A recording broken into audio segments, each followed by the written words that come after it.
మేఘా ఏం చేస్తున్నావు? ఏం చేస్తున్నావే? వీడు మళ్ళీ దాగొచ్చిండు. బామ్మ వీళ్ళు మళ్ళీ నాకు భయం వేస్తుంది.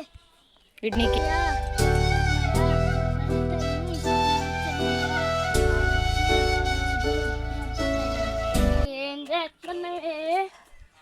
నేనేమనద్దా నీకు దండం పెడతా. ఓ ప్రార్థన చేస్తున్నావా? ఎందుకే నీకు ప్రార్థన? గంగేడు ప్లేస్తున్నావా నువ్వు? అర్థం చేసుకోయా, దండం పెడతాయా. నీకు కూడా అందు తాగవే. ఉద్దయ్య ఉద్దయ్య ఉద్దయ్య నువ్వేడైనా సావు.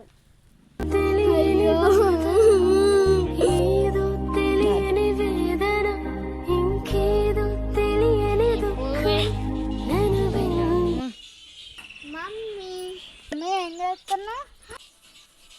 మమ్మీ ఏమైంది? మమ్మీ లేదు. మమ్మీ లేదు. మమ్మీ నాన్న కళ్ళు తిరిగి పడిపోయా. లోపల పండుకున్నా. డాడీ ఎప్పుడు ఇంతే. నన్ను పిలుస్తున్నంత అనిపించింది. సుబ్బయ్య, అమ్మా ఎవరు నన్ను పిలిచేది? నేనే సుబ్బయ్య. నేనంటే ఎవరు? భార్యను ఇబ్బంది పెడుతున్నావు కదా. నా భార్యని ఇబ్బంది పెడితే నీకేంటయ్యా? నీ భార్య నాకు అన్నీ చెప్పింది.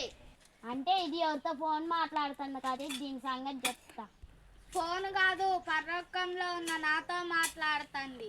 లోకమా లోకం ఏందో అదేందో దీని సంగతి తెలుస్తా. ఏం డాడీ మళ్ళీ మమ్మీ కొట్టడానికి వచ్చావా? లేవే లే. ఏందయ్యా నీ బాధ? పరలోకంలో ఎవరితో నేను మాట్లాడేది? పరలోకంలోనా? ఇంకా నా ఏసయ్యే. ఏసయ్యా? నిజంగా ఏసయ్యానా? అవునా ఏసయ్యే. ఆయన నాతో మాట్లాడాడే. ఏం మాట్లాడండి అయ్యా? నన్ను గద్దిచ్చిండు. నీ భార్యని ఎందుకు ఇబ్బంది పెడుతుండవు అని అన్నాడు. అయితే నా ప్రార్థన ఆలగించిండు. ఎవరో నాతో మాట్లాడాడని అనుకున్నా. యేసు ప్రభు అని నాకు తెలియదు.